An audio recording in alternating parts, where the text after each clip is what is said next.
Okay guys, pag-usapan natin uli si Homer Sison. Kahapon siya yung ating topic dahil sa kanyang controversial post sa social media kung saan sabi niya ay ano kayang tsansa ng Northport Batang Pier para talunin itong Barangay Ginebra sa semifinals ng PBA Commissioner's Cup. Ano kayang tsansa ng Northport laban dito sa Ginebra?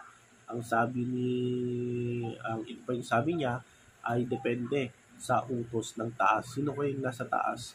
Ang sinasabi ni Homer Sison. So, sino kaya itong si Homer Sison, guys? So, si Homer Sison ay writer ng Spin.ph. So, walang kinalaman dito ang Spin.ph at wala silang problema dito. Ang problema si Homer Sison. So, napapansin ko sa mga tweet niya ay lagi niya criticize itong mga SMC teams, lalo na itong Ginebra. At madalas binabanatan niya yung PBA, pati yung Gilas. Lalo na binabanatan niya yung Gilas Pilipinas dahil sa malamyang performance sa huling dalawang laro nila sa FIBA Asia Qualifiers. So, ang dahilan kung bakit nagkaganito yung ating pambansang koponan ay una, injured si Kai Soto. Siya yung isa sa mga nagpanalo, no? Matandaan ninyo, isa siya sa nagpanalo dito sa Gilas Pilipinas laban sa New Zealand at Chinese Taipei. At nangyari ngayon, bumawi itong dalawang teams na ito at tinalo ang ating pambansang koponan. At pangalawa, yung kulang sa preparasyon at sa oras kaya nagkaganito at hindi maganda ang resulta ng Gilas Pilipinas sa huling dalawang laro sa FIBA Asia Cup. At tungkol naman sa kanyang post ay sa totoo lang guys ay medyo nakakabahala itong post niya sa social media, itong si Homer Sison, yung kanyang post. Ang problema ay maraming napapaniwala dito kay Homer Sison doon sa mga sinasabi niya sa social media.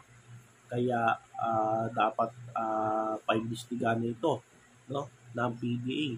So ano kayang magagawa, no, ng PBA dito? Dapat nga paimbestigahan na itong post ni Homer Sison kasi nakakabahala una at pwedeng makakasira yan sa ating pambansang liga, ang PBA. Itong post ni Homer Sison, dapat yan paimbestigahan kung napatunayan na itong si Homer Sison ginawa niya yun para gawa lang niya yun para siraan yung PBA. Ito posible pa na masuspende o di kaya baban si Homer Sison at pagbawalan na mag-post about sa PBA. Kaya katulad din yung isa, no? Kung ikumpara mo yung isa, si Kuliglig at si Homer Sison, mas okay pa yung si Kuliglig. Kasi minsan totoo naman yung mga sinasabi niya, yung mga chismis, no, yung mga Kuliglig post niya about dito. Example, yung mga galawan dyan sa PBA, yung mga trades.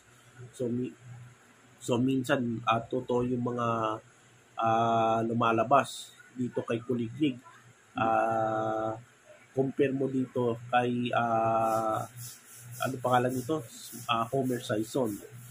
Kaya dapat kumalaw na itong PBA at paimbestigahan itong post ni Homer Sison.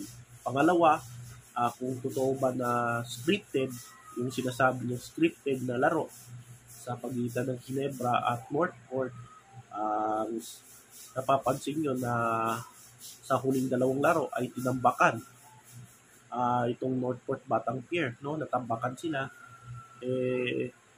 Dapat siguro magpaliwanag na itong Northport Batang Pier, particularly kay Coach Bonitan.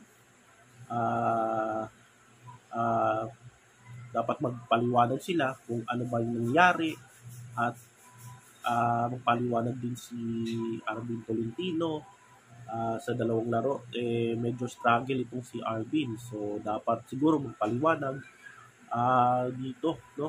Kung scripted ba, kung anong nangyari, bakit tinambakan kayo in last two games, no? Ayan na 2-0 ang Ginebra sa semifinal series. So, fair naman tayo dito guys, no?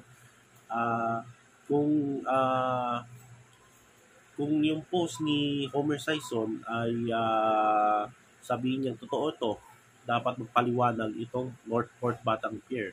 Lalo na kay Coach Bonitan, kay Arvin Tolentino, at of course, kay Boss Francis Chua.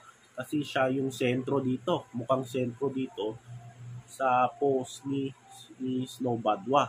Ay, Snow Badwa, sorry. Si Homer Sison. So, yan guys. Uh, at at ikatlo, di ba yung sinabi ko kahapon na naniniwala ba kayo na scripted yung laban ng Ginebra at Northport? Sinabi ko na naniniwala ko na hindi scripted yung laban ng Ginebra versus Northport semifinal series. Bakit? Alam nyo na malakas talaga ang Barangay Ginebra, lalo na sa playoffs. Kasi sa playoffs, dyan talaga silang mas malakas eh. Dyan talaga sila lumalakas pagdating sa playoffs, no? Diyan nila pinapakita yung kanilang sinasabi nilang never say die na spirit itong Barangay Ginebra. Kaya napapansin nyo sa team standings na mas mababa yung Ginebra kaysa Northport. Di naman bago yan eh. Yung Ginebra eh. Katulad din yan sa mga nakaraang conferences kung saan mas mababa yung Ginebra kumpara sa yung mga nakalaban nila. Kaya pagdating ng playoffs, mas lalong gumagaling itong Barangay Ginebra. Mas lalong nilang pinapakita yung kanilang puwersa. Whatever the results, manalo man o matalo, mas gumagaling sila, no? Pinapakita nila yung lakas nila pagdating sa playoffs. Kaya napapansin nyo, minsan sa mga standing sa eliminations, in the past conferences, mas mababa yung Ginebra kumpara sa ibang koponan na nakakalaban nila. Kaya pagdating ng quarterfinals, medyo gumagaling, no? Pinapakita yung kanilang lakas at puwersa ng Barangay Ginebra. Kaya hindi, lalo na ngayon na medyo powerhouse yung lineup ng Ginebra. At kumpleto na sila. Lalo na bumabalik na si Jeremiah Gray as lalong lumakas itong Barangay Ginebra. Kaya hindi ako naniniwala na scripted yung laban. Dito naman sa post ni Homer Sison, dapat siguro ay gumalaw na dyan ng PBA kasi nakakabahala na ito post niya at pwedeng linlangin yung mga ibang fans, no? At gusto niyang linlangin yung mga fans para mawawala ng gana manood ng mga fans ng PBA. At ikalawa, dapat siguro magpaliwanag itong Northport, particularly kay Coach, kay Arvin Tolentino at kay Francis Chua dito sa tweet ni Homer Sison at pasinungalingan nila yung mga sinasabi ni Sison. So yan yung dapat gawin ng PBA at ang Northport. So mamaya, laro mamaya sa PBA Semifinals Game 3, laban ng Ginebra versus Northport at TNT versus Rain or Shine. So ang TNT 2-0 na. Ano kaya ang mangyayari dito sa TNT? So lalo na wala si Jason Castro dahil sa injury. So babawi kaya dito ang Rain or Shine. 0-2 na sila eh.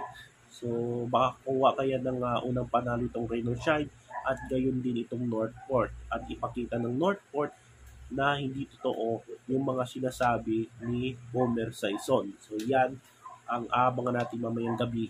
So, kita-kits sa next video.